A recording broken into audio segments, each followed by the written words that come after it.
c'est d'urgence. Je lui dis vraiment, c'est un sujet, personne n'a jamais pensé à ça. Et c'est original. C'est très important.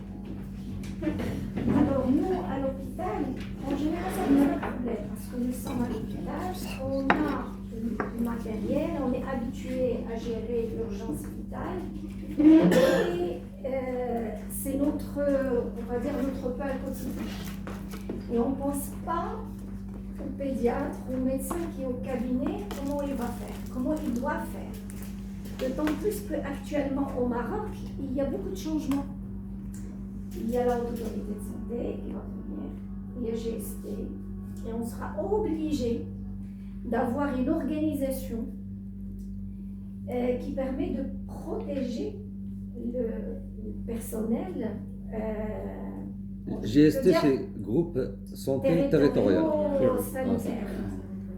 Groupement sanitaire territorial. Alors ça a commencé déjà à la région Hoceima, Tanger, Malloumi. Et puis après, ça va venir peut-être que nous, parce que c'est une grande région, ça va poser un certain nombre de problèmes. On va être peut-être les derniers, les troisièmes.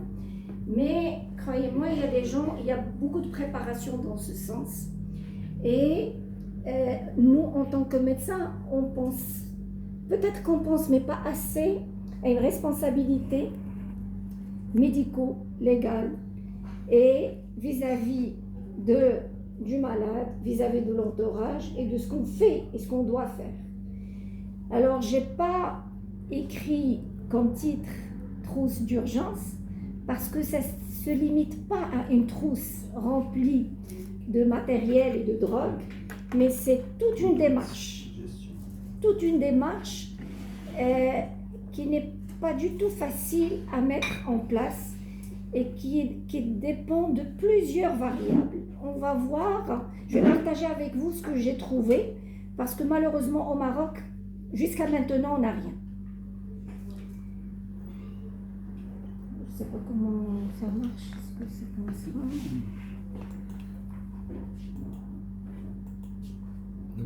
واش كان فيه دخلت دخلتو ديالو ما كاينش دي اس بي Le USB نحيدو علينا ونديرو سكي. Alors pour répondre à cette question, je me suis posé un certain nombre de questions et j'ai choisi comme plan le suivant. La première question qu'on peut se poser: est-ce qu'un pédiatre au cabinet doit être équipé pour gérer une vraie urgence? Mais quand je dis une vraie urgence, c'est une urgence vitale. Ça veut dire si j'interviens pas, le pronostic vital de l'enfant est engagé. Sinon, il y a aussi le pronostic fonctionnel. Parce que si je ne réagis pas, je peux provoquer des lésions ou un handicap permanent. La deuxième question, quels sont les cas urgents que je peux gérer en tant que médecin au cabinet? Puis on va voir comment se préparer, parce que ça ne vient pas comme ça. Il y a toute une préparation à faire et quels sont les outils et les médicaments que je dois avoir ou qui sont soit indispensables ou souhaitables au niveau du cabinet médical pour pouvoir gérer les vraies urgences. On va essayer de répondre question par question. Moi, je vous pose la première question. Selon vous, est-ce que vous trouvez que vous êtes obligé et vous avez l'obligation, on va dire, sur le plan juridique, légal, de prendre en charge une urgence vitale au cabinet? Oui. Oui. Est-ce que vous le faites? On fait les Une premiers soins. hypoglycémie sévère, on fait quoi? On est direct, elle est vitale. Oui. Et on fait quoi? Oui. Il faut la prendre en La charge. fièvre. Hein? Un purpurafilminant. Oui. Qu'est-ce que vous faites pour le perpétuer? Au moins l'injection d'antibiotiques avant de intraveineuse ou intravasculaire. Intramusculaire. Purpura fulminans, par définition. C'est purpura, état de choc et CIVD, coagulation intravasculaire disséminée. Qui dit coagulation intravasculaire disséminée, ça veut dire thrombopénie, et il y a un grand risque d'hématome et de complications. Est-ce que c'est ça ce qu'il faut faire? Est-ce que l'injection intramusculaire? Non, si on ne la fait pas, quelle est notre responsabilité? Alors, je vais vous quelle est votre responsabilité. Alors, j'ai supposé que tout le monde va dire oui. Alors, si on ne fait pas, c'est non-assistance à personne en danger. Alors, quand j'ai cherché pour savoir ce qui se passe chez nous au Maroc, j'ai trouvé une thèse. C'est une thèse qui m'a vraiment touchée et je trouve que c'est un signal d'alarme. Alors ici, c'est la thésard a fait à propos d'un cas une recherche pour savoir ses limites de responsabilité du professionnel de santé. Il parle ici d'un juge qui s'est rendu à l'hôpital Ibn Sina, à Rabat. Il voulait visiter un malade. Alors, très probablement, il n'y avait pas disponibilité d'ascenseur. Il est monté au 5e étage. Je crois que c'est le service de cardiologie qui est au 5e étage. Hein? On fait la une du journal. Voilà. Alors, il est monté au 5e étage, les escaliers. Arrivé au 5e étage, il était dyspnéique. Très probablement, il y avait personnel qui l'ont vu et ils n'ont rien fait. Alors, je ne sais pas, quelques minutes, le juge est décédé. Il a fait un arrêt cardiaque. Alors, bien sûr, la morgue, chercher la cause, mort naturelle, non naturelle et tout. Sa femme a porté plainte. C'est non-assistance à personne en danger. Madame, ils ont fait les permis secours. Qui? Les permis secours, داروا في الباب. ولكن باش يدخل لاكسي خص في العمر يبيي يبقى له شاك. Non, c'est quoi les premiers secours? دار واحد لي سكور ولكن باش يدخل البلوك وهذاك الشيء ديال ستاند وهذا وهذا الشيء قالوا له خص تحط له شاك وبقاو ديسيدا في ذاك لو طون. Là, mais c'est ça. Est-ce que c'est ça les premiers secours? Là, j'aimerais bien savoir هذوما les premiers secours. المهم دابا انا كان في السبب اللي دير باش البريمي سكور اللي في ذاك ليسباس واحد ليسباس انترميديير ما دخلوش اليو اس سي. Alors finalement, le tribunal de première instance de Rabat a condamné un employé, je ne sais pas, peut-être agent de sécurité ou l'infirmier, très probablement un agent de sécurité, et le médecin, un médecin de garde. Toujours, c'est toujours le responsable qui dit. Le résident. Je ne sais pas, c'est le résident ou l'interne. En général, c'est les plus jeunes qui font la garde. Et à travers cette thèse, ils ont utilisé le droit pénal français.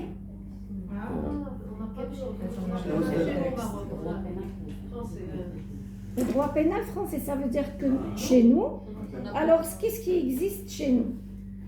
Quand j'ai cherché dans les codes, tout ce qui est législation légale, je trouvais qu'il parle la non-assistance à personne en péril ou en danger et dans l'article 431 du code pénal. Alors regardez ce qui est écrit. Quiconque s'abstient volontairement de porter secours à une personne en péril, l'assistance que sans risque pour lui ni pour les tierces, il pouvait lui prêter, soit par son action personnelle, soit en provoquant un secours, est puni de l'emprisonnement de 3 mois à 5 ans et d'une amende. Alors, ça, volontaire, involontaire, ça reste vague. Alors, secours direct ou indirect, ça reste vague. ماشي médecin ولا N'importe. N'importe. شانطي. اللي في شانطي. Alors في شانطي ما كتعرفش خاصك تبقى معاه ou tu appelles. Il faut pas le quitter. Sinon assistance personne en danger. Alors imaginez-vous un médecin qui est censé sauver des vies. Est-ce qu'il est préparé? Est-ce qu'il est bien équipé pour le faire? Alors, toujours dans le code pénal, quoique par maladresse, imprudence, inattention, négligence ou inobservance des règlements, commet involontairement un homicide ou en est involontairement la cause. Alors, vous voyez, c'est vague. Il y a involontairement, volontairement, ça c'est pas précis et on peut l'expliquer, c'est des faits. Naviguer dans les lois. Vous n'avez pas fait ça, vous n'avez... J'ai toujours trouvé. Le juge qui اجتهد. Là, normalement, ce qu'ils font, c'est la jurisprudence. Ils étudient tous les cas d'ISO, ou tu sais comment ils ont réfléchi pour tel ou tel cas qui lui ressemble. C'est la jurisprudence. Mais c'est variable en fonction du groupe qui va travailler sur ça. Là, le problème, c'est qu'il n'y a pas d'archivage de la jurisprudence. Donc,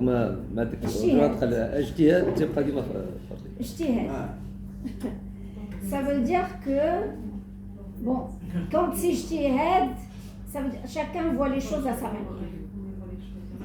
Madame, le code pénal, c'est le droit pénal. Oui. Le droit pénal كامل. Quelle est la responsabilité médicale pénale?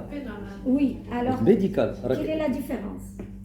Et que les articles ils sont différents, mais c'est 432. Le médecin n'est pas jugé de la façon par le droit pénal en général. Là, par le pénal. Non, par le pénal. Là, ouais, le droit commun, voilà que les articles sont différents si il s'agit d'un médecin ou s'il s'agit de n'importe quelle personne.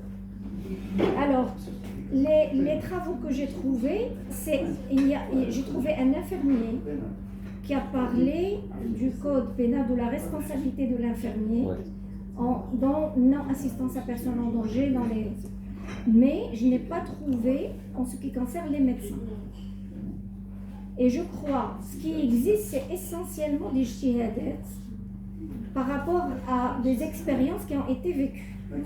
Parce que normalement, s'il y a un code pénal pour les médecins, il doit être publié et officiel et clair et net. Alors, j'ai cherché aussi ce qui se passe ailleurs.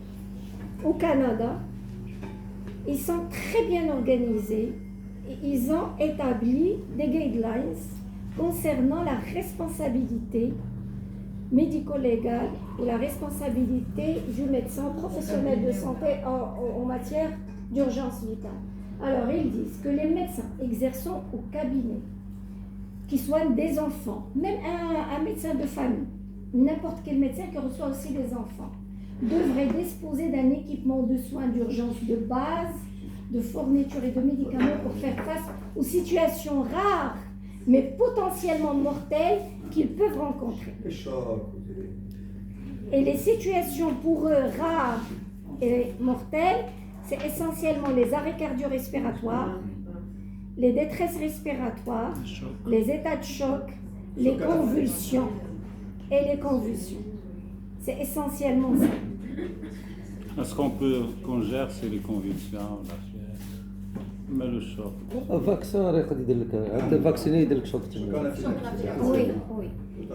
Alors, il parle pour les équipements. Les équipements, c'est pas d'une manière standardisée. Ça, il faut prendre en considération la région, les pathologies rencontrées. Mais quand je dis la région, un médecin qui travaille dans un milieu rural et qui est loin de l'hôpital, il doit être bien équipé et formé. Alors pour eux, un médecin de ville, c'est une structure sanitaire de premier niveau. Ça veut dire tout ce qui est basique pour la prise en charge d'une urgence vitale doit être présent. C'est comme un SAMU. Il est fixe. La deuxième chose, l'intervention ou les actes que le médecin va délivrer ou va faire vont dépendre de ses compétences et la difficulté de l'acte. Alors pour eux, s'il y a un arrêt cardiaque ou cardio-respiratoire, il est impératif de faire une réanimation cardio-respiratoire basique. Mais tout ce qui est advanced, c'est-à-dire l'intubation, c'est discutable. Et on va voir dans les recommandations à la fin, dans quelle situation c'est obligatoire d'avoir aussi le matériel de réanimation avec intubation et le reste. Pourquoi vous avez pris comme exemple le Canada? Parce que c'est le seul pays au monde. Il y a le droit commun وفيه مثلا chambre de commerce, chambre administrative, وما عندهمش chambre de santé. Oui. C'est le seul pays. Les États-Unis, France, les juges, ils peuvent traiter ce genre de problème, ce qu'on peut pas faire. Ils ont des guidelines en matière de santé, système santé. Voilà ce qu'il faut faire, voilà comment il faut le faire. Eux, c'est les détails. C'est pas que le Canada, il y a aussi les États-Unis. Comme on a discuté au téléphone, les États-Unis, la différence, c'est qu'il y a des États. Et dans chaque État, c'est comme un pays à part. Ils font leurs guidelines, leur manière de travailler, procédures, protocoles et tout. Et les États-Unis, des avocats. Exactement. تاخذ كل médecin عاد l'avocat. Spécialisé médical. Donc c'est des avocats اللي كتلقاهم حدا الكابيني des médecins. Ils attendent les malades, ils vont dire est-ce que vous êtes satisfait? Vous n'êtes pas satisfait? Il faut venir, je vais vous montrer ce qu'il faut faire. Alors, aux États-Unis, il y a l'American Academy of Pediatrics qui ont émis des recommandations vraiment très claires et bien précises. Alors, ils disent que le cabinet médical, c'est une structure sanitaire de premier niveau. Et ça peut être le point de départ d'une urgence. Alors, et c'est un lien entre l'urgence, l'arrivée, le premier accès d'un malade et le système ou un service d'urgence, qu'il soit mobile ou un hôpital hospitalier. Et le fait de ne pas réagir dans les quelques minutes, ça va impacter soit la vie, soit le pronostic. Et c'est pour cette raison, ils obligent les médecins à avoir les compétences nécessaires pour pouvoir gérer les urgences. Alors, qu'est-ce qu'ils font? La formation médicale continue obligatoire. Et elle donne des crédits. C'est-à-dire, chaque fois que tu fais une formation, il y a des points. Alors, il faut transmettre ça, on va dire l'ordre national des médecins ou régional, pour dire que tu es update. Voilà. Tu es actualisé, à jour. Alors, s'il y a un médecin qui n'est pas à jour, il peut avoir le permis des points et les sanctions. Comme ça, pour obliger les gens à être à jour, parce que ça change. Ça change régulièrement.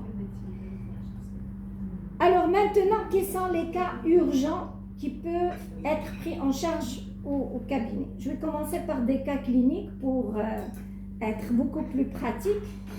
Alors ici, c'est un nourrisson de 8 mois.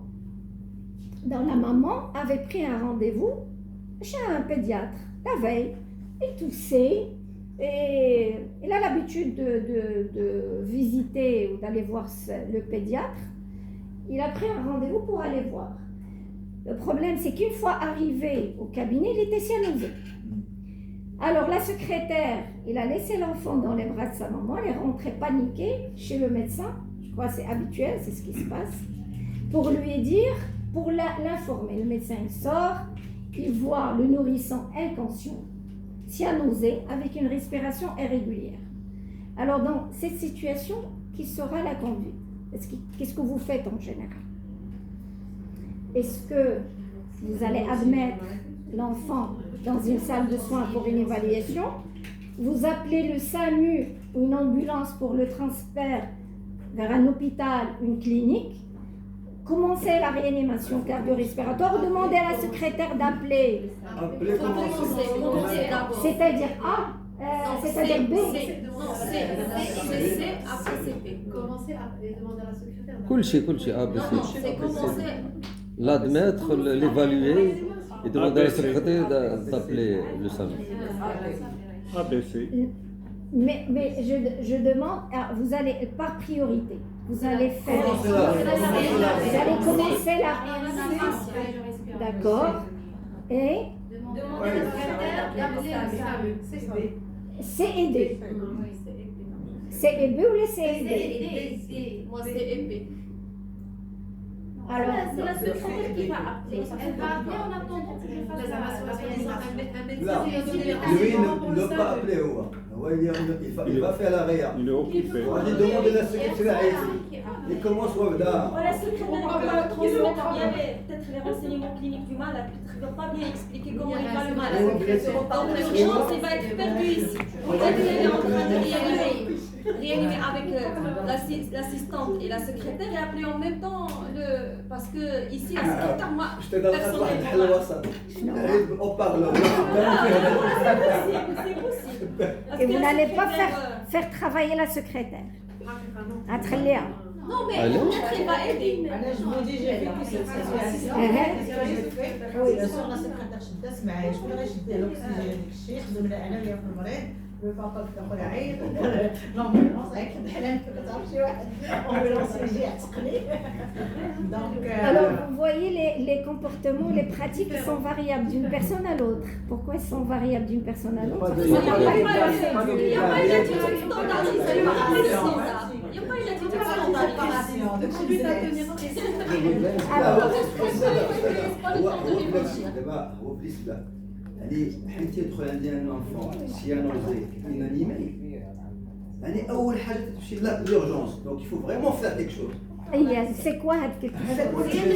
Le premier geste. شنو هو يعني بدات تشدو la désobstruction مسائل Oxygénation, machin. Alors, pour vous dire que en matière de médecine d'urgence, il n'y a pas place à l'improvisation. Et la procédure doit être claire et nette. 1, 2, 3, 4, 5. Et chacun doit savoir ce qu'il doit faire. Alors, nous, ce qu'on a appris, et c'est les Pediatric Advanced Life Support, et c'est une obligation.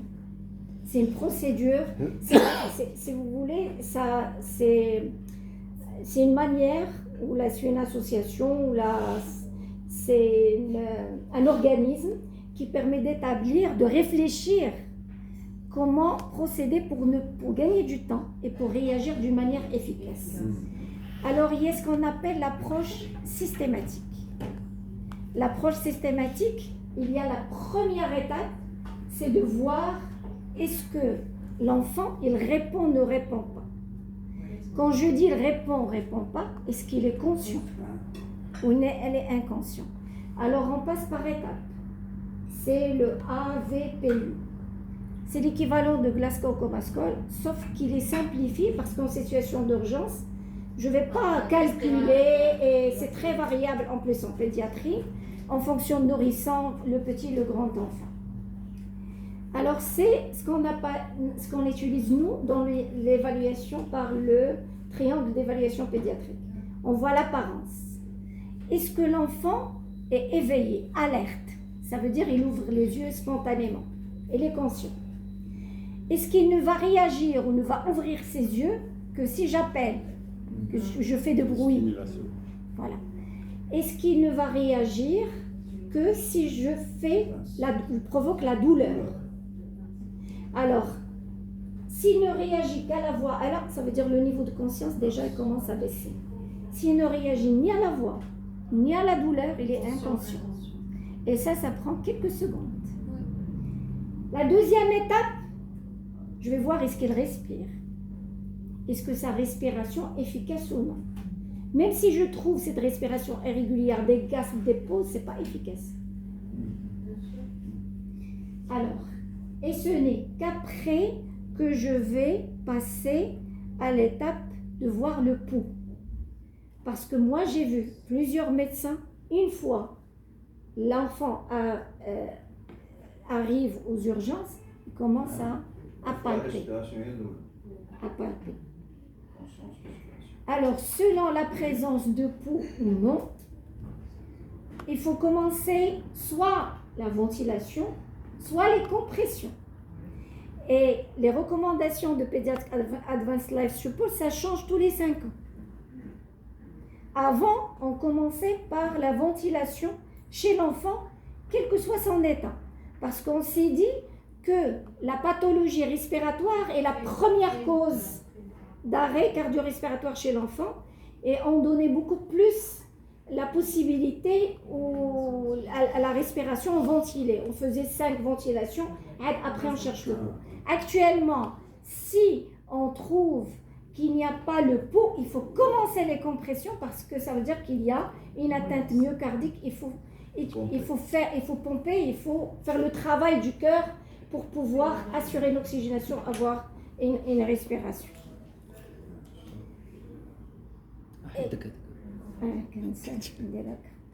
Alors, quand on voit le pédiatrique, Basic Life Support, on voit la réanimation cardio-respiratoire de base. Cette réanimation cardio-respiratoire de base, dans les pays anglophones et francophones développés, et cette formation se fait à tout le monde, à une personne lambda. C'est une obligation. Et surtout, par exemple, les aéroports, là où il y a, si vous voyagez régulièrement, vous allez voir, il y a les défibrillateurs automatiques, il y a et même les personnes qui travaillent là-bas, ils ont des protocoles et des procédures comment réagir si jamais il assiste à un arrêt cardiaque ou quelqu'un qui tombe brutalement, qui perd connaissance. Alors la première étape, c'est de voir est-ce qu'il répond, il ne répond pas, est-ce qu'il a une respiration. Et il ne faut pas quitter la personne. Il faut rester à côté et crier. Est-ce qu'il y a quelqu'un? J'ai besoin d'aide. Une fois il faut que cette personne il se déplace pour chercher un défibrillateur automatique externe et appeler le service d'urgence. Chez eux, c'est le 911. La deuxième étape, c'est palper le pouls. Le cas chez les moins de 1 an, c'est le pouls hémural. On peut faire fémoral. Plus de 1 an, c'est beaucoup plus fémoral. Alors, en fonction de la présence ou non de pouls, on va réagir. Alors, la première, il y a un pouls. J'arrive à le palper. Alors, il faut faire attention aussi, quand on n'a pas l'habitude, on peut palper le pouls d'Yen. Alors là, s'il y a le pouls, je dois commencer la ventilation. Et la ventilation, il donne combien de ventilation il faut faire.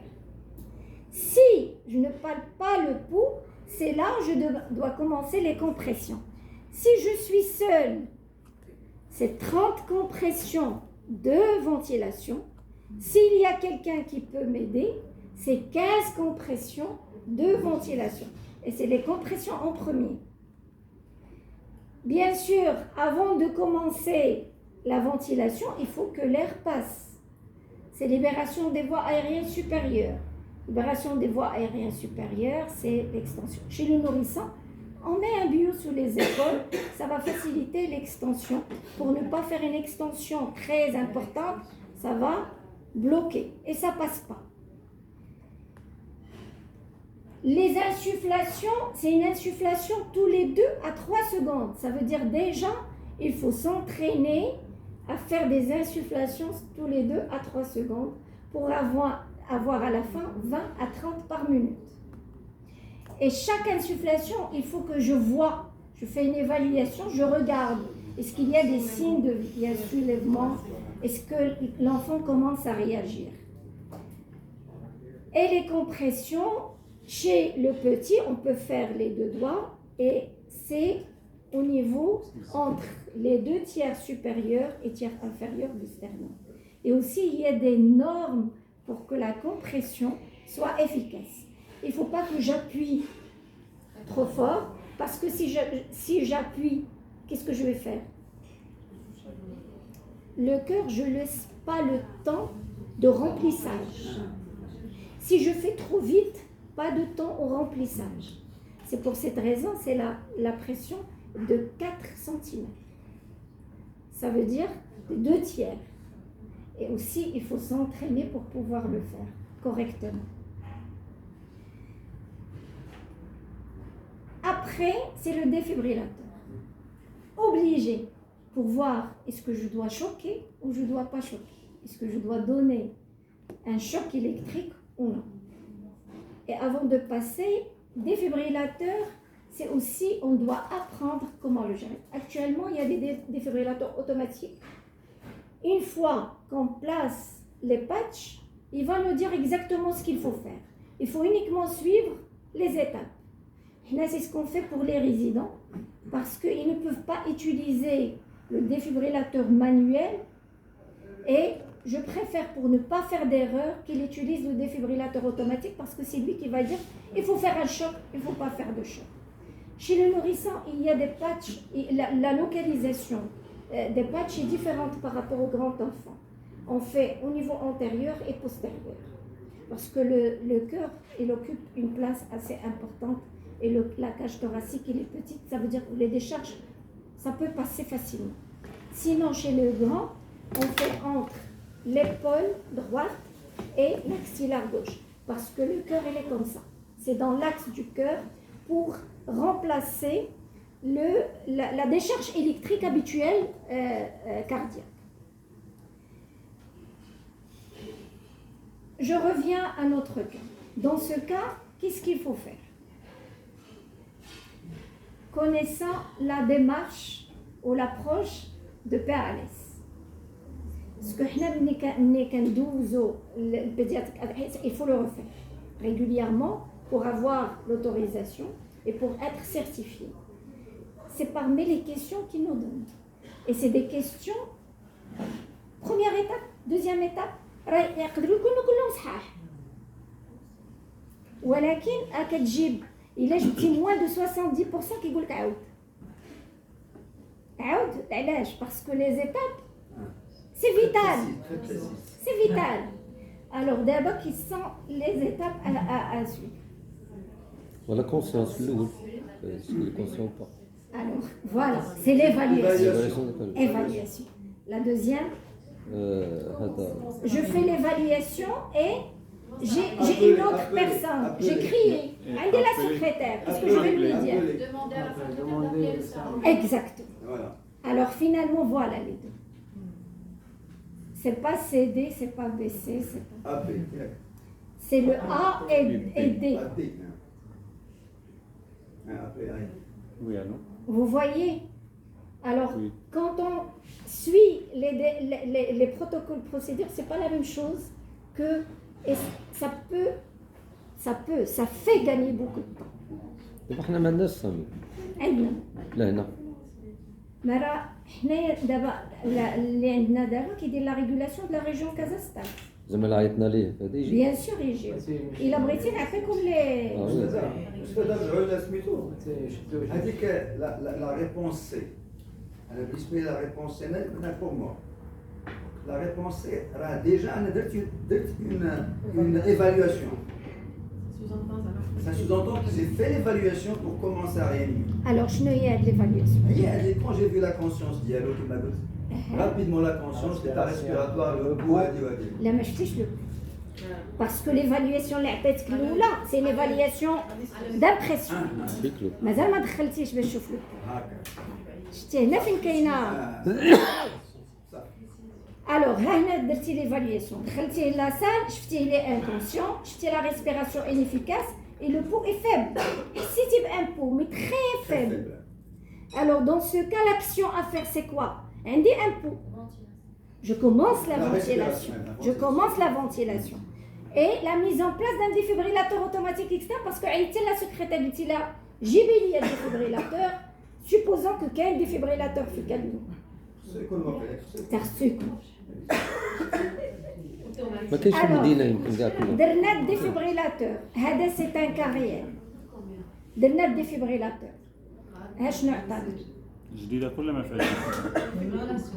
ها؟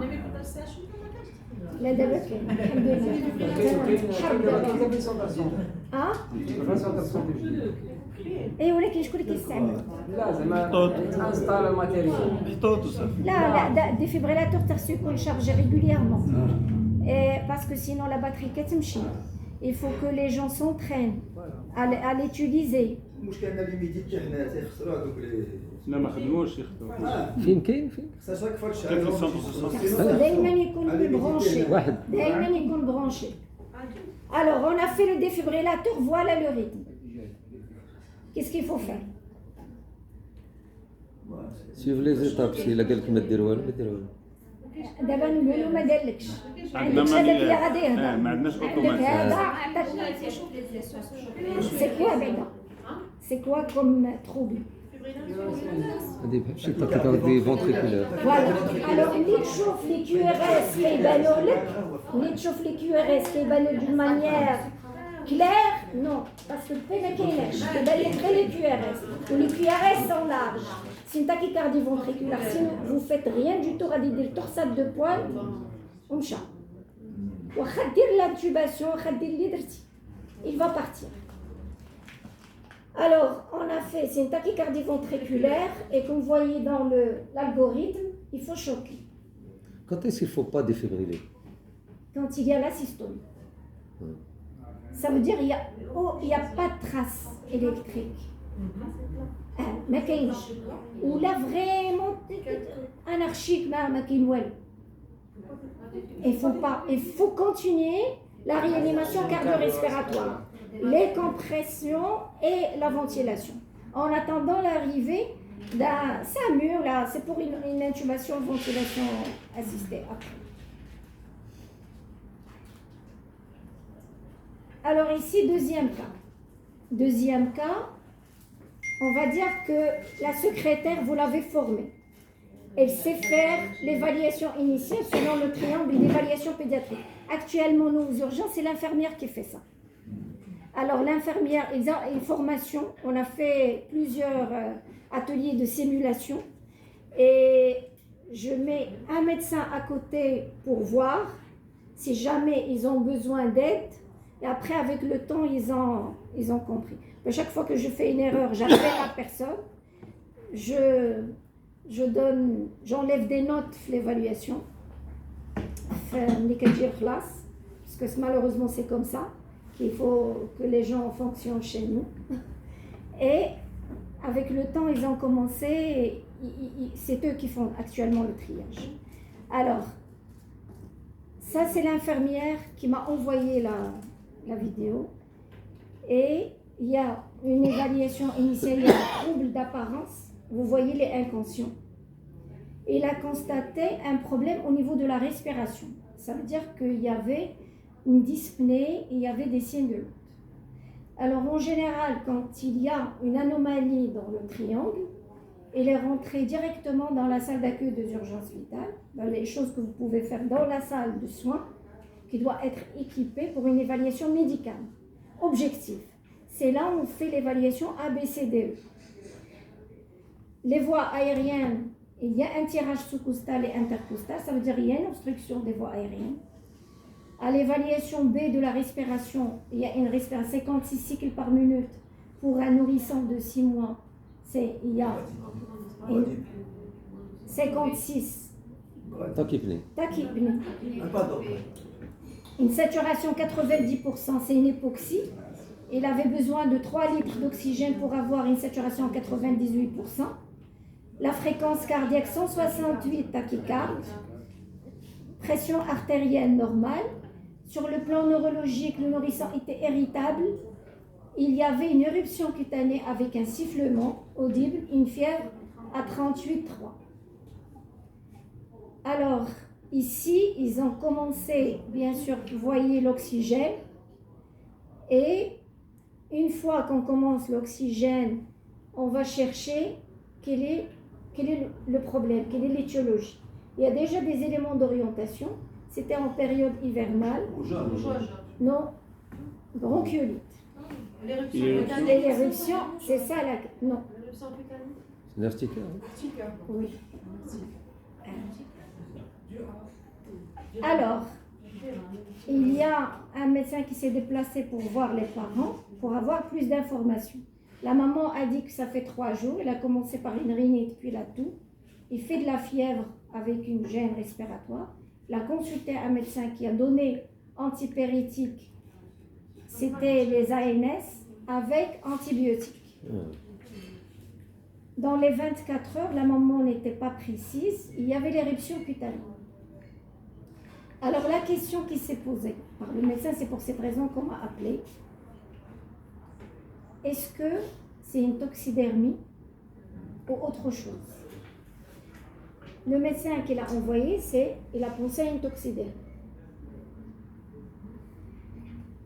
Alors 5 minutes après, il fait de l'œdème du visage, stridor, hypoxémie sous oxygène et hypotension. Choc anaphylactique. Est-ce que c'est sûr c'est un choc anaphylactique? L'œdème du visage avec l'éruption initiale. Éruption, cancer artériel classique. Alors, vous avez parlé en fonction de ce que vous connaissez, le vécu. Est-ce que vous avez un protocole de définition d'anaphylaxie et en fonction de chaque stade, comment il faut faire? Non. Alors, c'est vrai que la question posée, anaphylaxie ou toxidermie, était légitime. Était légitime pourquoi? Parce qu'il y a prise de médicaments et l'éruption apparaît dans les 24 heures, pas immédiatement. Mais le problème qui se pose, c'est que quand même l'enfant, il s'aggrave.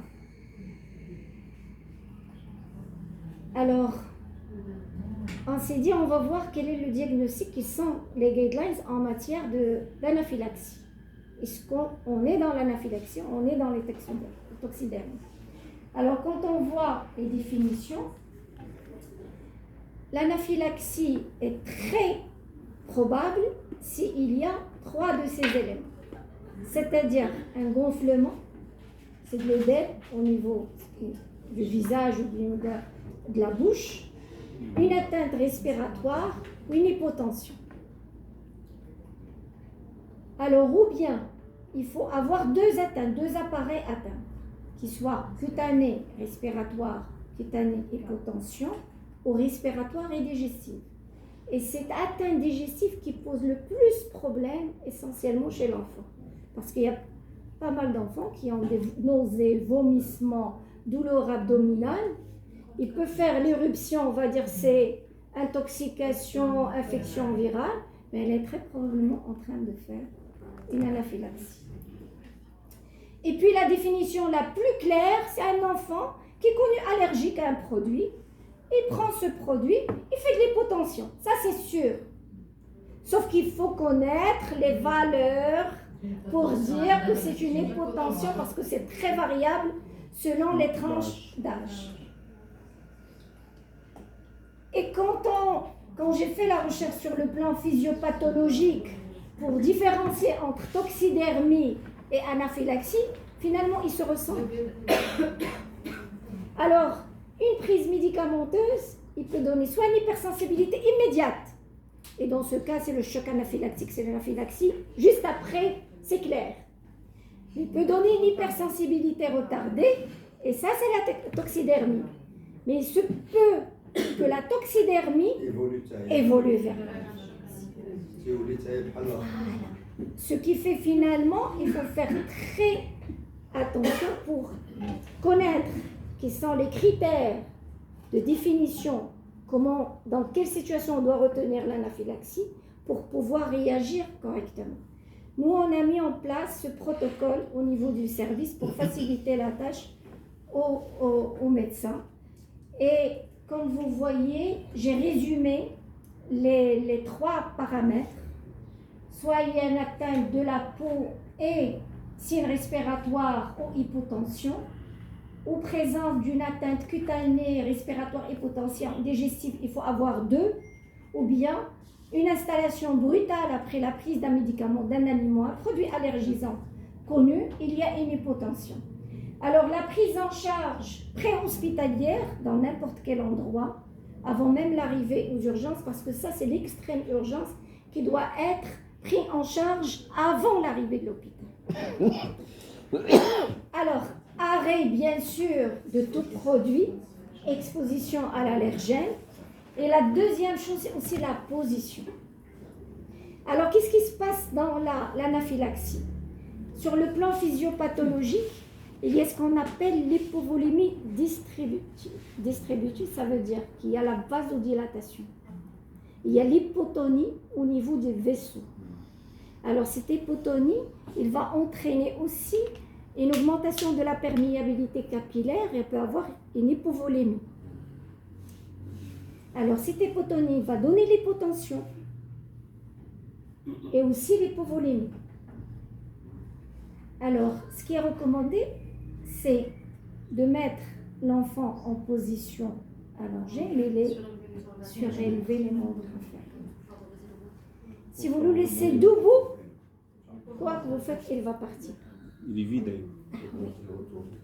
Il faut augmenter le retour. Ça, c'est très important. La deuxième chose, c'est l'adrénaline urgent. Ailleurs, les gens sont connus porteurs d'une allergie, ils ont l'estime. Chez nous, ça n'existe pas. Au moins, au cabinet, on doit avoir l'adrénaline en poudre. Pas diluée. Non, non. Elle est sec. Pas de dilution, c'est ça, c'est pour cette raison que j'ai choisi ça. Même l'adulte. Parce que la majorité des médecins, nous avons appris à utiliser l'adrénaline, l'arrêt cardio-respiratoire. Et on nous a appris tous, la dilution 10 cc et tout. Ça n'a rien à voir. Il faut utiliser l'adrénaline à l'état pur, sans dilution pour avoir une action rapide. Et c'est en intramusculaire et non pas en sous-cutané. Et pas en intraveineux dès le départ. Bonjour. Alors, on peut faire une injection, attendre 5 minutes et voir est-ce qu'il s'améliore pas. On peut faire 2. Il y a certains qui disent 3 injections intramusculaires avant de passer à la voie intraveineuse. 5 minutes. L'ampoule كاملة. Pardon? Là, ماشي l'ampoule. أنا عطيت هنا les valeurs où j'ai donné un tableau en fonction du poids. C'est en général 0,1 mg par kilo. Et il y a des doses à ne pas dépasser de 0,5 mg. L'oxygène, c'est disponible. Il doit être. Et aussi le remplissage.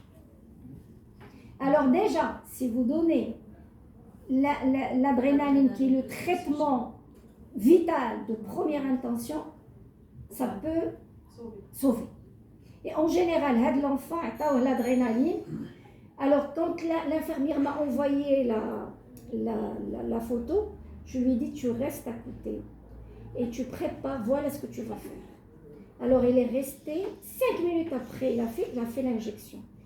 Il était vraiment, après 15 minutes ou 10 minutes, ou 20 minutes, je ne me rappelle pas, il m'appelle. Madame, il s'est amélioré, il n'y a plus de strident. Il était vraiment très content, je lui ai dit, tu lui as sauvé la vie. Alors, imagine ça, j'ai un cas comme ça, et je vais appeler SAMU, il est parti. Ça ne tend pas. Récemment, il y a une histoire d'un ami d'Eli, il est allergique à la piqûre d'abeille. Sa femme, elle est infirmière. Lui, il a compris qu'il n'a pas le temps d'aller à l'hôpital. Oui. Il a l'injecteur. Ça n'a pas marché. C'était pas suffisant. Elle lui a pris une voix. 4 ampoules d'adrénaline. Il a répondu. Une réaction. Là où il est toujours préparé pour ça. J'imagine quelqu'un lambda, il est mort. Mcha. Ah, Bien oui. sûr, Mcha. Piqueur d'abeille. Ça c'est vital. C'est pour cette raison qu'il y a indication à former, à éduquer. Si l'enfant est capable de gérer, en général, les enfants, les ados, ils comprennent, ils peuvent le faire sans aucun problème, d'autant plus que c'est vital. Sinon, c'est les parents. Bon, en tout cas, ce qui est recommandé, c'est la formation des deux, si bien des parents que de l'enfant. Parce que l'enfant, en général, parfois qu'il compte d'eau, fait un restaurant avec les amis, si jamais il lui arrive quoi que ce soit, il faut qu'il soit prêt.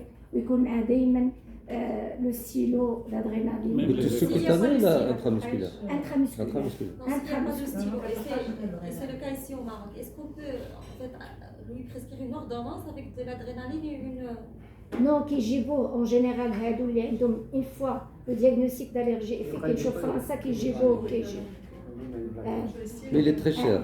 je sais, mais c'est Et ça vital. se périme en un an. Là, c'est vital. Mais c'est vital. Alors, il faut avoir l'adrénaline. Sauf qu'il faut lui montrer comment faire. Oui, mais Pas d'atelier avec dans le chirurgien, en fait. L'adrénaline injectable, ما كايناش. Tout à l'heure, j'ai parlé avec le docteur. Et il faut qu'on réagisse en tant que... S'il y a quelque chose à faire en tant que pédiatre, il faut vraiment qu'on insiste pour la disponibilité des médicaments d'urgence. Là, parce que ملي توقع شي حاجه والله حتى شحال حتى واحد ما يعرفها. Les sels de réhydratation, ما كاينينش واش دير. هذوك ماشي مشكل ندير له بريباراسيون اوتر شوز ولكن l'adrénaline c'est vital. C'est vital. il n'est pas enfant. لا ما كايناش حتى في l'hôpital. كاينش في الفارماسي. D'abord pour prescrire هذوك qui ne peuvent pas avoir en fait le stylo. متى ماشي كتعطيه ما له كاينش. وانا واحد المره شريت 200 درهم 200. Alors, pour les investigations, parce que j'ai vu des médecins demander tryptase, envoyer pour les tests cutanés. Il faut savoir que les tests cutanés, ça ne sert à rien avant 4 à 6 semaines après l'anaphylaxie. Et les tryptases, on ne peut pas faire immédiatement, il faut attendre au moins 1 heure pour pouvoir doser et dire que c'était de l'allergie, ce n'était pas la toxidère. Il faut, une fois diagnostiqué, il faut écrire sur le carnet de santé d'une manière vraiment évidente, allergique. Il faut lui donner une ordonnance ou le mettre aussi sur le carnet de santé en cas de, il faut utiliser. Voilà le protocole, c'est la position surélevée des pieds, il ne faut pas se mettre en position debout. Au moins, il peut donner ça à quelqu'un pour savoir comment réagir, ce qu'il faut faire. السردين كيدير. السردين. سردين ديال الالرجي كيدير. شي واحد يدير tout est possible. Alors, le troisième cas, ici c'est un enfant de 5 ans sans antécédent pathologique particulier, vient vacciner, qui consulte pour une douleur abdominale aiguë. Ça évolue 12 heures avant la consultation, avec un épisode de vomissement alimentaire. Évaluation initiale, conscient, mais algique et fatigué. On voit que l'enfant n'est pas bien, il a mal. Absence de signes de lutte, mais un peu pâle. Dire, est-ce que c'est la douleur? Parfois, quand on a trop mal, on a cette pâleur.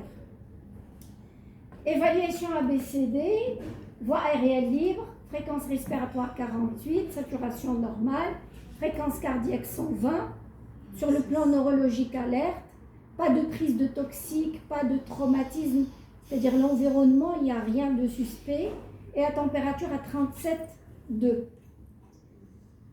Elle est plus ou moins stable, je n'ai pas besoin de donner un traitement d'urgence tout de suite, je passe à l'examen. Il y a une sensibilité abdominale diffuse, mais il n'y a pas de défense, il n'y a pas de contracture, il n'y a pas de masse. Alors ici, vous êtes au cabinet, qu'est-ce que vous allez faire?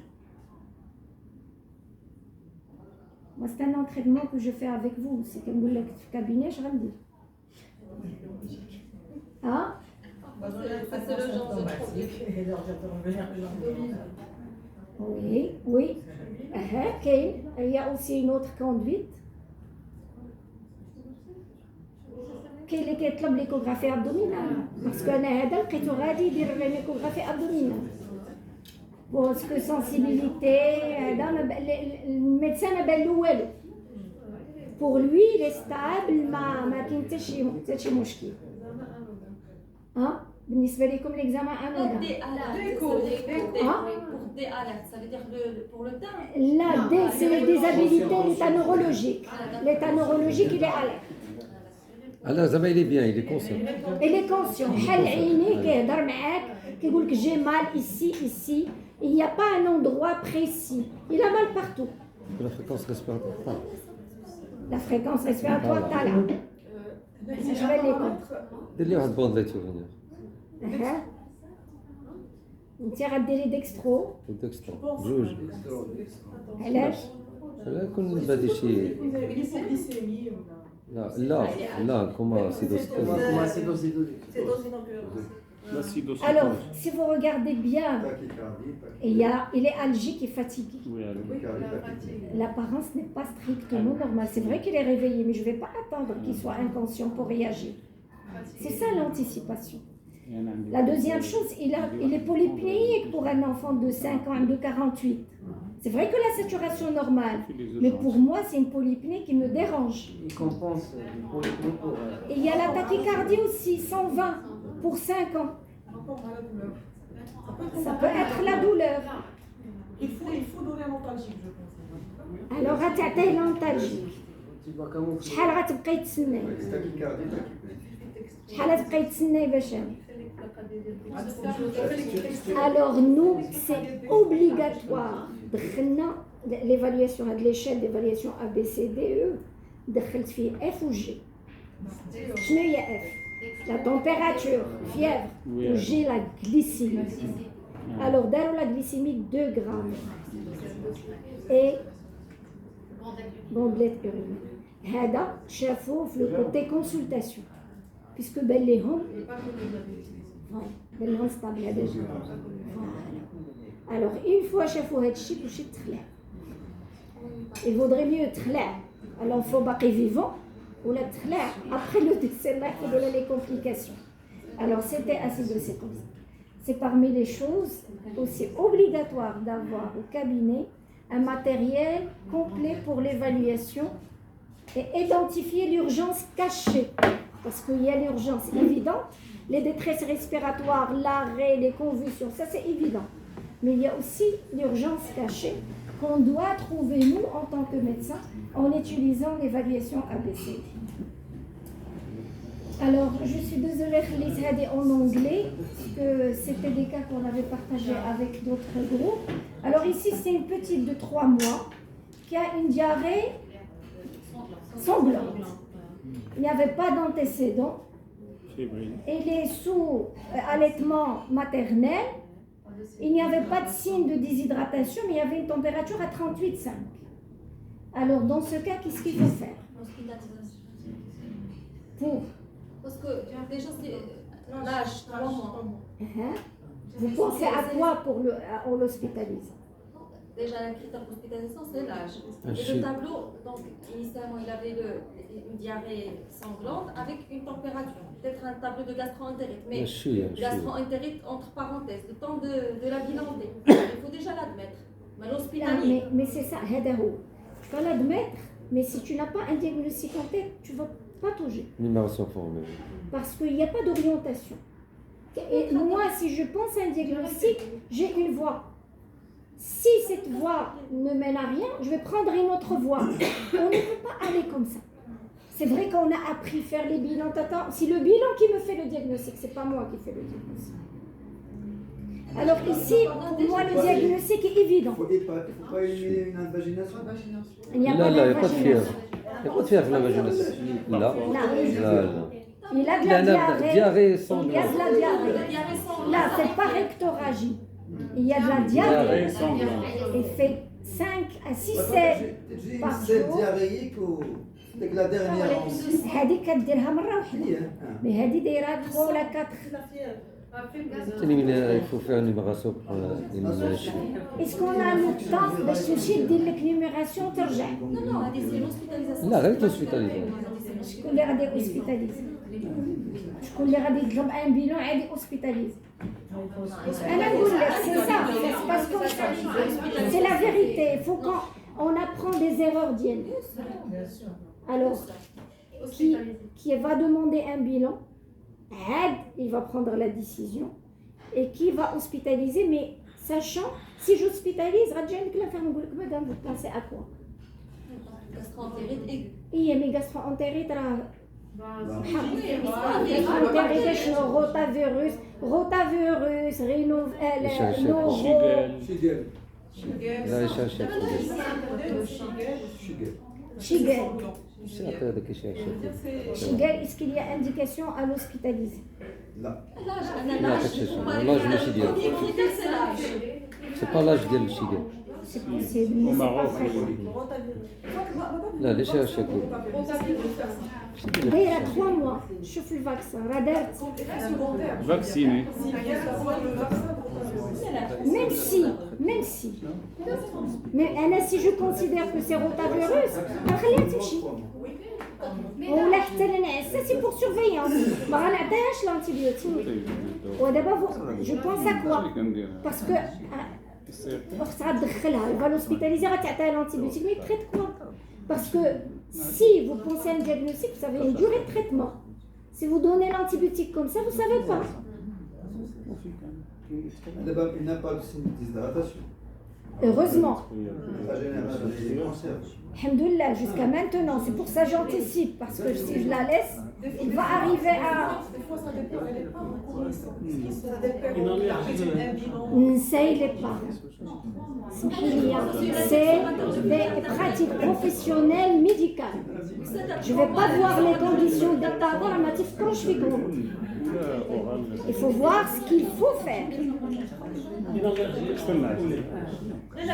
elle est ça بالعاني درنا أصلا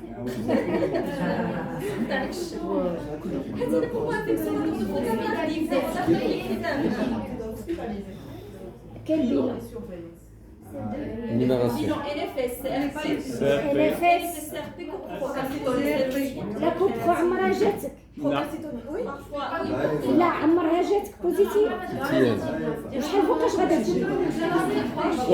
اش من 3 جور 3 jours le temps.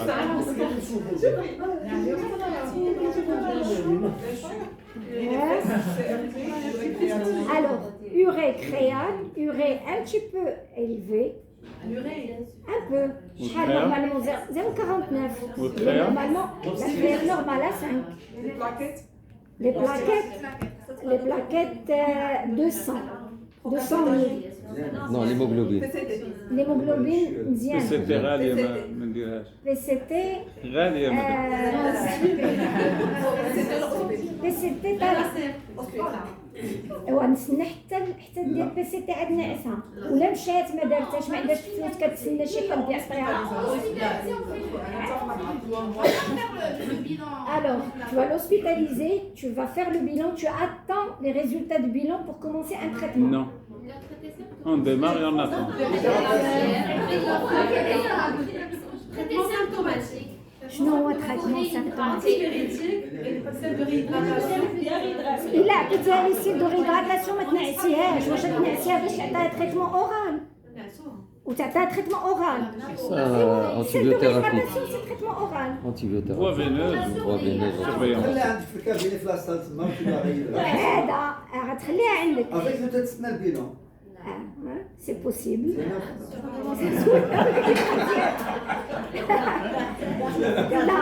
لا ولا بقات لك في الكابيني après 20 minutes il te fait une crise convulsive غتقول لك لا ماما خليتيها ما ديتينيش حتى تكرفصات ايوا شوف اش غدير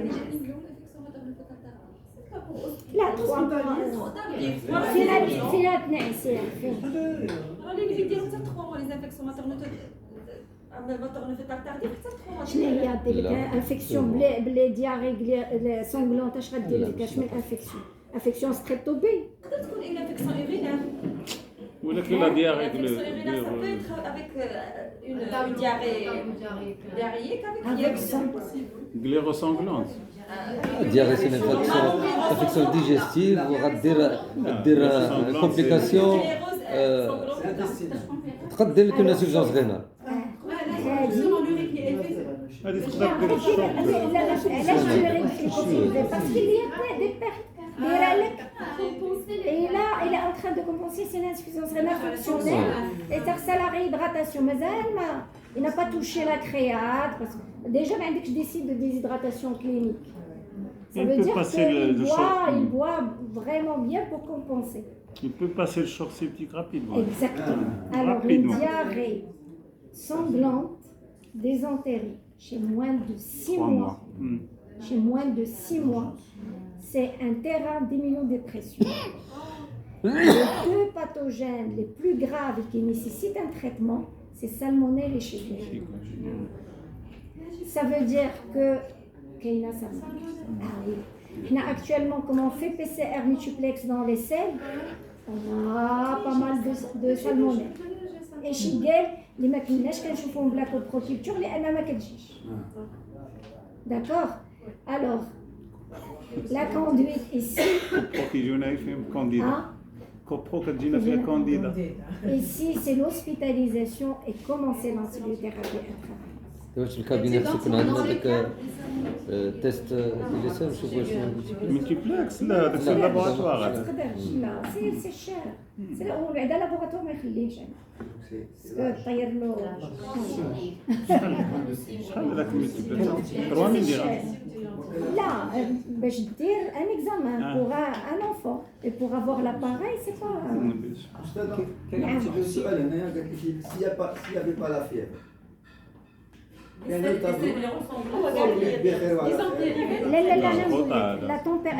La fièvre n'est pas constante.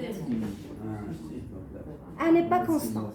Vous pensez à une infection bactérienne invasive parce qu'il y a le sang, la bactérie en premier, vu la gravité et l'urgence. Les salmonelles et shigella, ils sont responsables de sepsis parce qu'il y a passage dans le sang, il y a une bactérie. Alors, si j'attends, il va s'aggraver. Et ça, c'était salmonelle.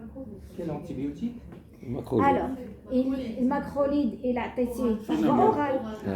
Mais on donne les céphalosparies de troisième génération, c'est indiqué. Les meilleurs, c'est les ciprofloxacines, on ne peut pas donner chez les étrangers.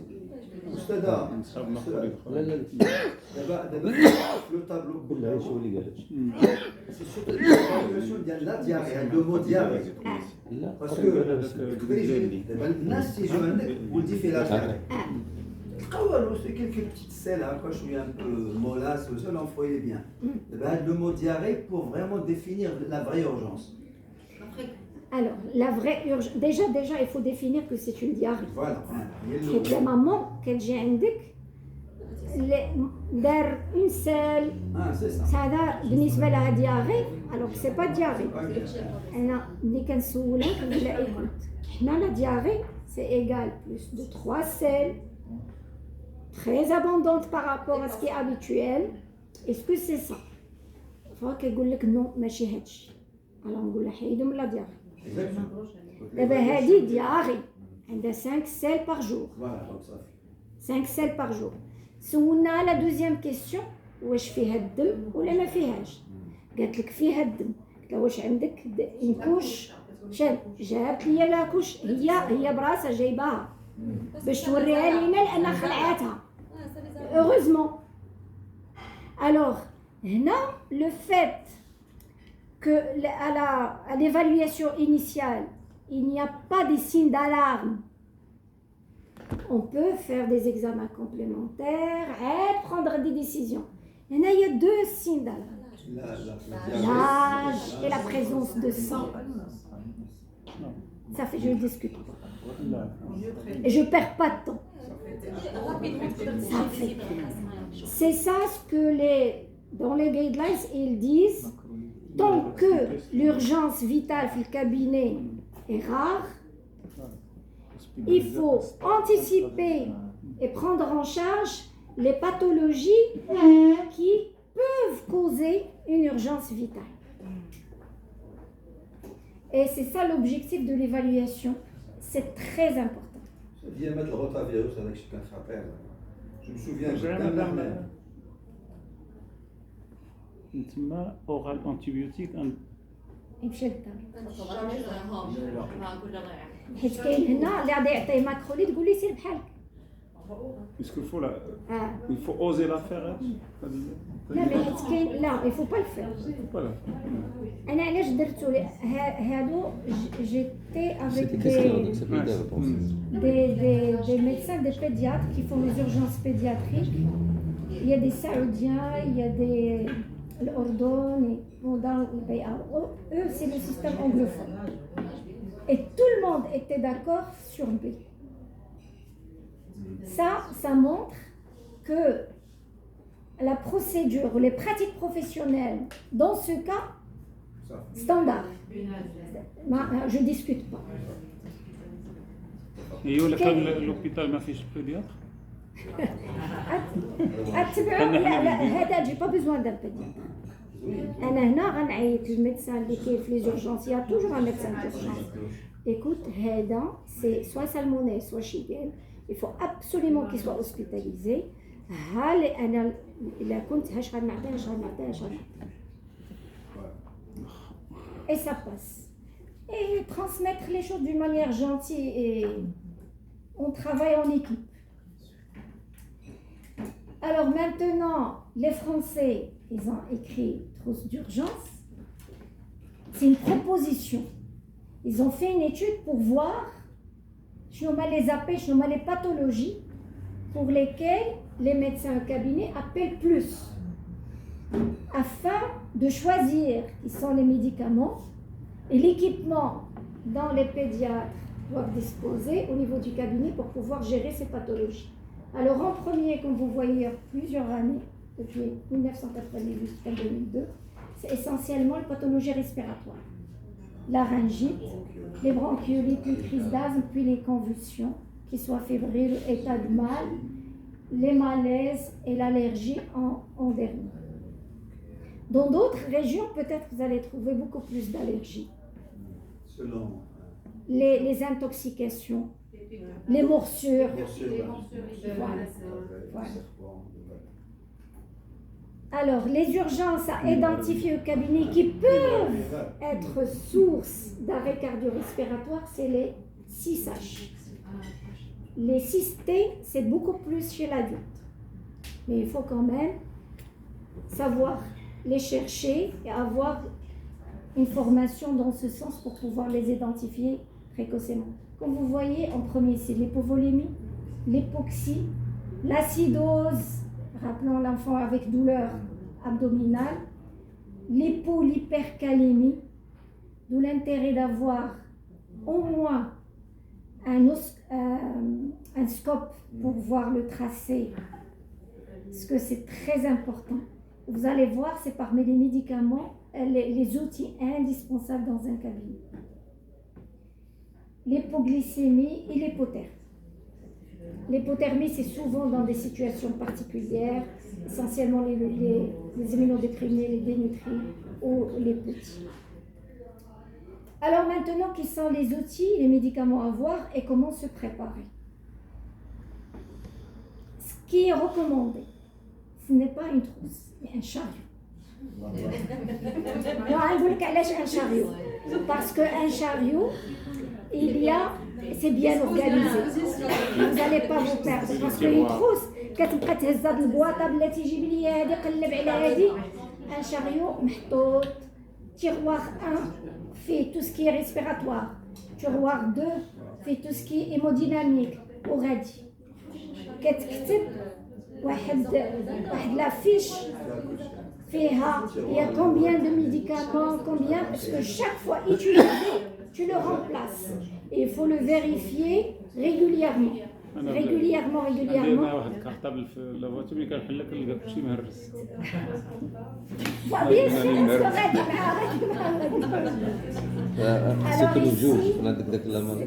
c'est notre salle d'accueil des urgences vitales. Vous voyez, il y a un chariot d'urgence avec un défibrillateur.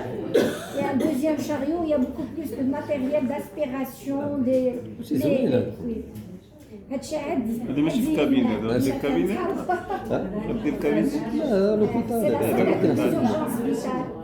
Actuellement, c'est là on fait l'évaluation médicale avec le traitement d'urgence. Alors, quand on voit le minimum, le contenu qu'on doit avoir dans le chariot d'urgence, alors défibrillateur obligatoire, il faut avoir une bouteille d'oxygène, les médicaments, alors si vous voyez c'est essentiellement l'adrénaline, l'atropine, l'éducaïne, c'est les troubles de rythme et les pathologies en cas d'arrêt et laryngite, les obstructions, inflammation, matériel de ventilation,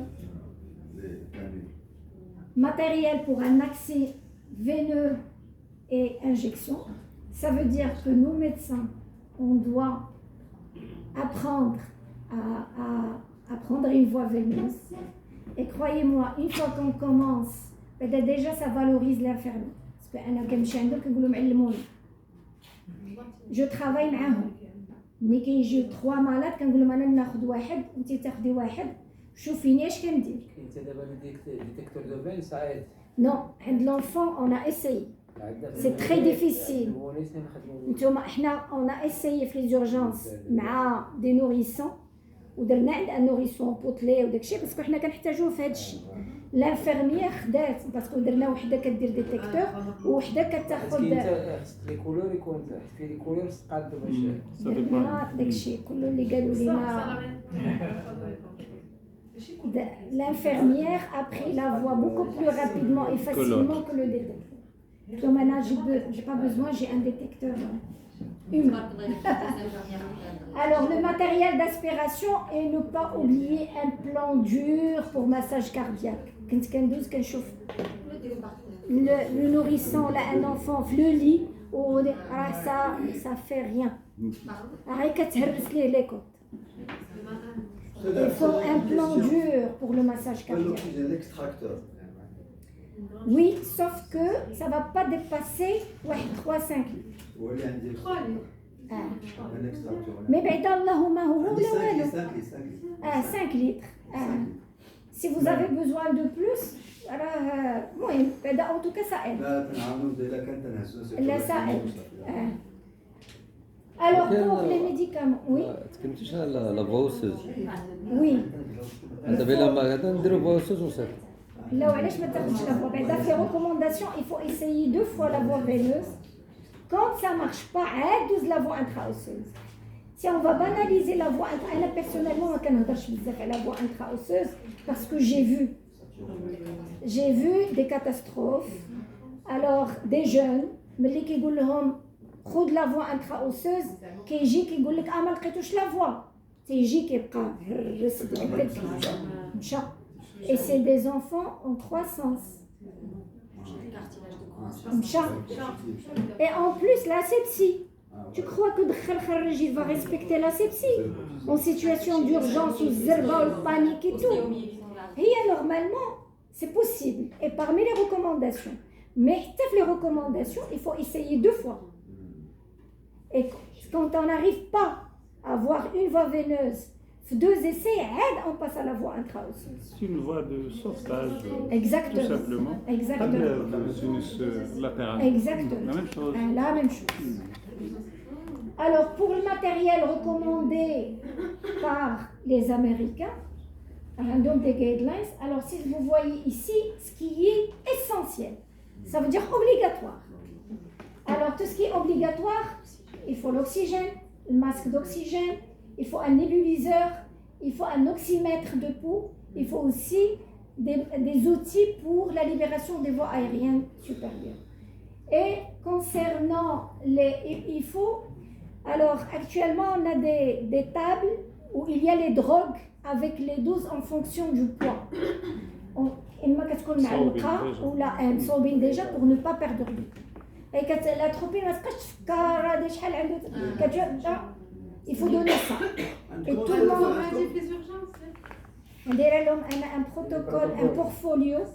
L'IJA qui dit photocopie لأنه مدروا لي شحال من مرة اللي كيسرقوا كيدير photocopie كيبقى عنده ودابا مع لي سمارت فون كياخذوا لي فوتو كيشوف. مادام رجعي واحد لاباج ديال لي ميديكامون هادي لا اللي قبل زيد فوالا شفت هنا ما كاينش سالبيتامول ولا لا تروفون سي ها هو راه بيتا 2 ادرينرجيك وي pour aérosoler. Là, ça c'est obligatoire. Et on va voir dans les... ça, c'est les équipements. Et pour les médicaments, ce qui est obligatoire. Oxygène, salbutamol et adrénaline. Alors, qu'est-ce qu'ils disent? Si le service d'urgence, ambulance, SAMU, vous allez l'appeler, il va prendre plus de 10 minutes pour arriver, le reste devient indispensable. هذاك اللي souhaitable غيولي indispensable. Ça veut dire qu'il faut avoir le matériel d'intubation sur place. Et tout le reste. عندنا قريبه بقات فيها 10 minutes. 5 صغيره مينوت جديده. شي الطاكسي كيهرب ديفيبريلاتور كاين في Heureusement. لي كلينيك عندهم لي ديفيبريلاتور كبار. ديفيبريلاتور مزيان اللي كاين 5 مينوت كيكون Alors, on va faire, je crois, le dernier cas. Alors, ici, c'est un garçon de 3 ans ramené dans un cabinet. La maman, selon la maman, il avait convulsé à la maison. Et durant le trajet, il a reconvulsé. La durée totale, c'était sur 8 minutes. Il arrive au cabinet, il ne convulse plus. Et dans ce cas, qu'est-ce qu'il faut faire? ça de la fièvre l'état l'apparence ديالو ما عندوش la fièvre. Non, c'est un état de manière épileptique. Déjà, il a convulsion 2 fois. لا اسمتي صدمه ابيليبتيك علاش؟ On continue et convulse. Il a convulsé la première fois. La première fois, ما عرفتش la maman شحال la durée. جهزته جايباه sur le trajet. Il a reconvulsé وفي هذا ça a duré 8 minutes. Il faut وصل عندك فايق. Alors qu'est-ce qu'il faut faire?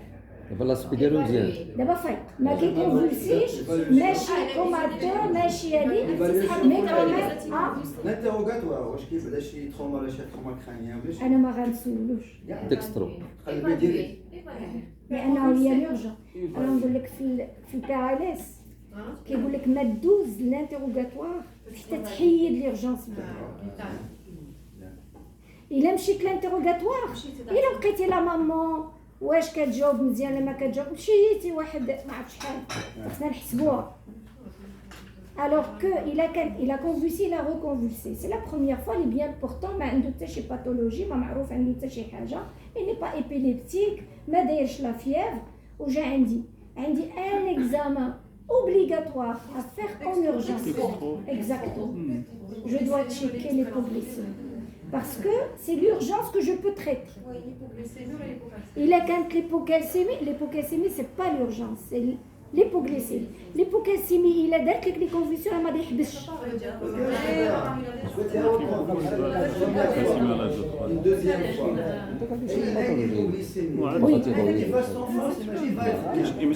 Là, il y a des compensations. glucagon dialo Il a خليتيه. Il va s'enfoncer. La compensation par cortisol, glucagon. وهذا هو دابا حنا كنتسناو هذيك ليطا تكون باينه مكرفسه باش نو ما تخصناش نتسنى. فوالا هذه هي l'urgence. La médecine d'urgence, c'est de penser, réfléchir avant l'arrivée de la anticiper catastrophe. وصلنا لا كاتاستروف راه كلشي باين.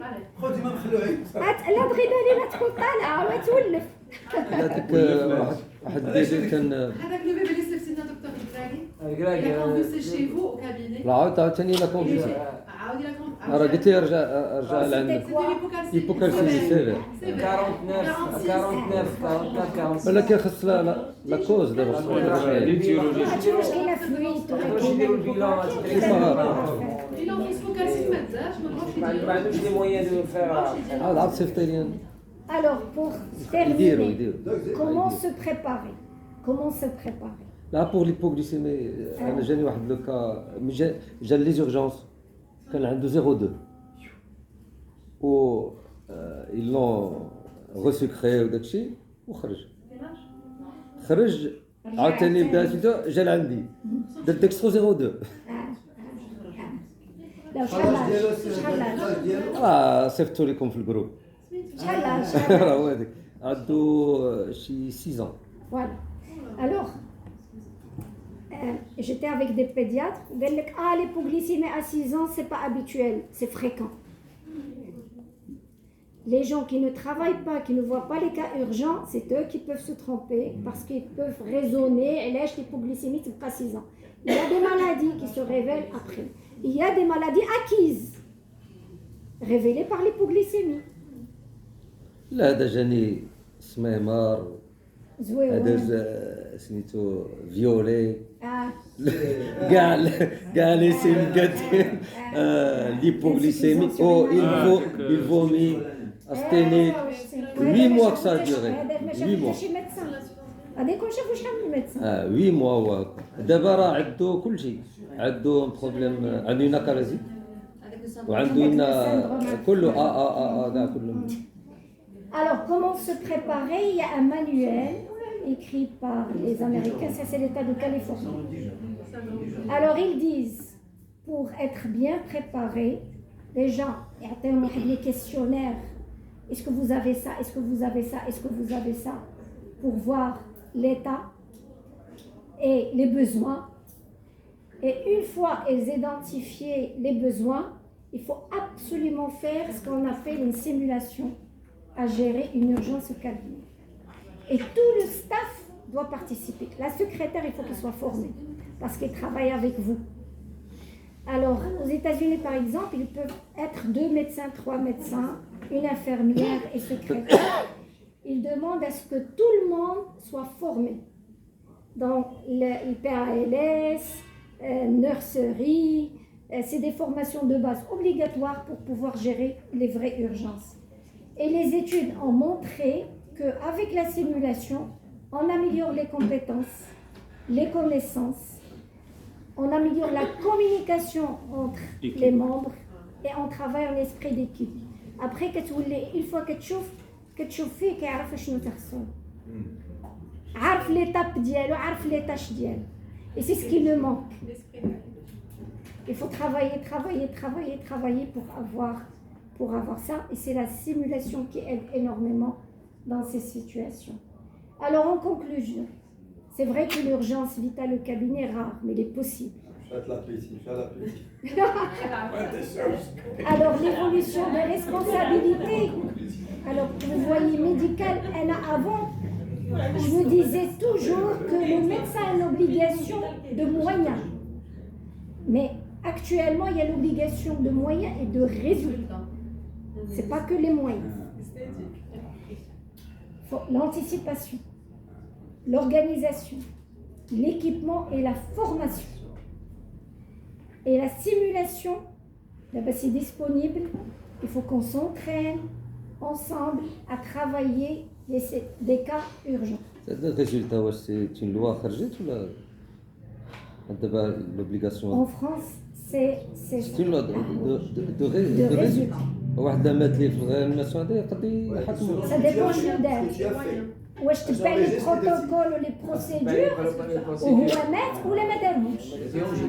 دابا علاش عندهم لا اوتوريتي دو سانتي؟ لا اوتوريتي دو سانتي son rôle c'est établir des protocoles, des procédures pour vous aider dans les pratiques professionnelles. دابا on fait quoi?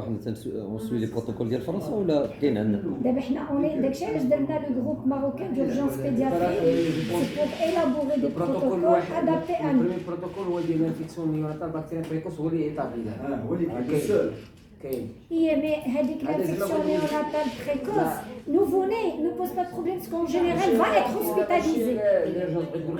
هذاك هو البروتوكول اذا ما درتيش شي حاجه راه ما تنوبوش ما والو تبع لي جايدلاينز. Mais دابا حنا هذا هو هي لو travail à faire. Exact. حنا on a créé un groupe marocain d'urgence pédiatrique, réunir les différents pédiatres qui travaillent dans les services organisés urgence pédiatrique. Parce que quand on fait l'urgence dans le cabinet, dans la clinique, c'est pas la même chose. Parce que l'urgence, le service d'urgence, il y a des normes de structure et d'organisation. Et on essaie au moins d'établir des protocoles de soins. Des protocoles de soins qu'on les valide et adapte parce que nous, même si je t'apporte des protocoles d'un autre pays, parce qu'on a des conditions et des outils, des moyens différents par rapport aux autres. Alors, les protocoles, nous sommes en train de les préparer, on va les valider avec nous et des pédiatres. Et comme j'ai dit à Dr Rachid, on aimerait bien travailler avec vous déjà l'urgence et la trousse d'urgence, chariot d'urgence. Il y a beaucoup de choses qu'on peut faire entre nous en tant que pédiatres. Vous travaillez sur le terrain, comme des conditions, comme des contraintes. C'est vrai que les services hospitaliers, il y a d'autres contraintes différentes par rapport à vous. Et comme ça, le fait de... Moi, ce que je vais faire, c'est une proposition.